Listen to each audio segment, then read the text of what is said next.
Yes guys, muri iyi video ngiye kukwereka uburyo ushobora gufata telefoni yawe ukayihindura nka tablet.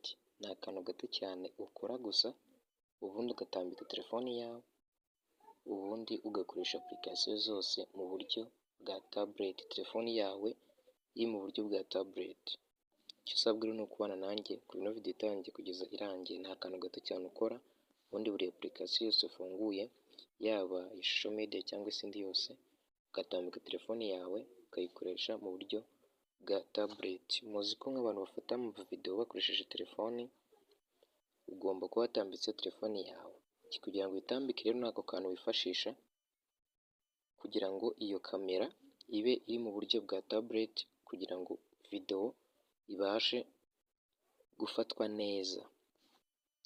Ikindi, niyo wakoze video utari buze kuba washyiraho background, ugomba gukoresha ako kantu kugira ngo telefoni yawe uyikoreshe mu buryo bwa tablet, ubashe gukora video yawe neza, ibintu byose bigaragara.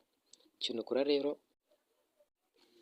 uraza hano muri izi option, hamwe ufungurira internet yawe cyangwa se wakiriza itara ushyiriramo akadege se nimba ujya ugashyiramo I don't know. None uraza hano hejuru, uri kubona hano hejuru ya location, uri kubona akantu kanditseho ngo auto rotate. Wowe uraza gusanga gaturaninze off, uraza gusanga gafunze.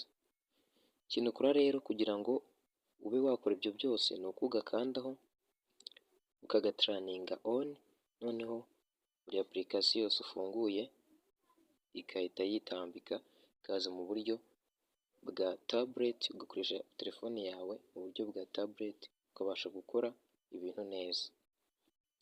Nizere ko wakoze subscribe ugafungura n'inzogera. Nimba ari igitekerezo ufite cyandika muri comment tukagufasha.